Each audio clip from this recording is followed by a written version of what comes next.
Perkenalkan,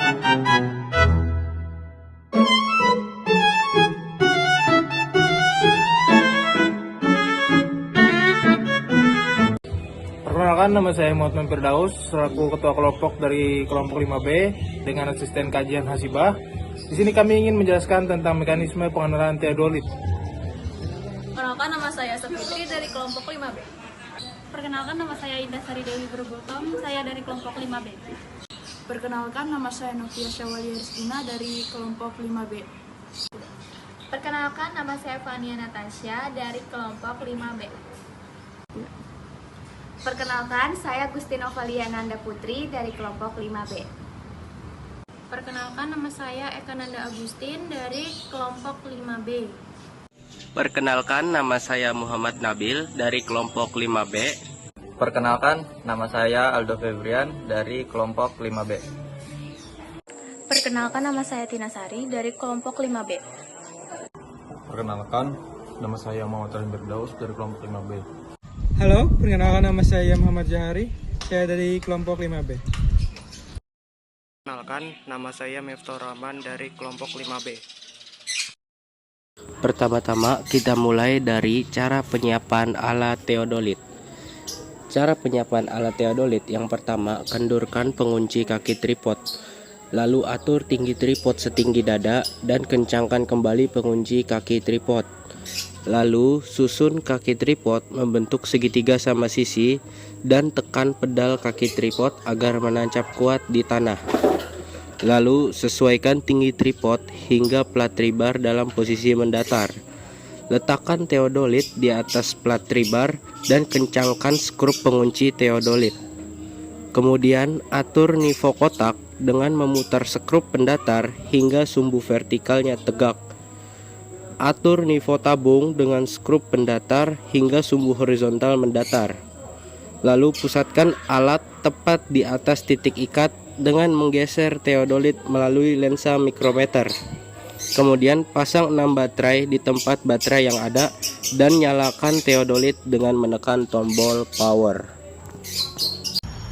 Yang kedua yaitu pengukuran dan penggunaan alat teodolit. Pertama itu susun rencana pengukuran, buat sketsa area ukur di peta, tentukan arah lintasan pengukuran. Yang kedua, tentukan titik ikat PI, pastikan titik terlihat di peta dan di lapangan. Gunakan GPS untuk mendapatkan koordinat, catat hasilnya. Yang ketiga, jika tidak ada titik ikat, buat titik bantu PA. Tentukan posisinya secara bebas. Ukur koordinat PA dengan GPS terkalibrasi. Yang keempat, tentukan titik awal pengukuran di lapangan sebagai P1. Yang kelima, pasang patok pada setiap titik dari PA atau PI sampai titik akhir PN. Pasang paku seng kecil di tengah patok.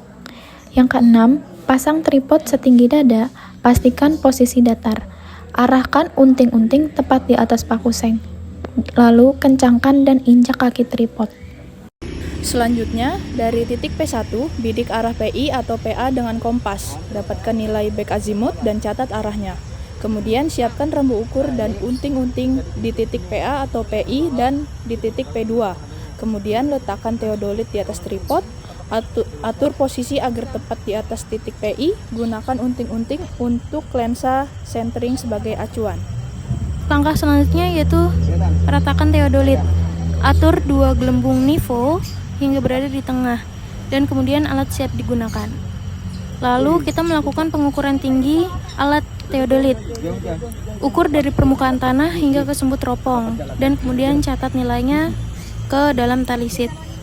Untuk teodolit manual seperti NT2D, bidik unting-unting di PA atau PI sebagai bacaan belakang. Atur okuler sampai benang silang jelas. Baca sudut horizontal belakang. Putar teropong ke arah P2.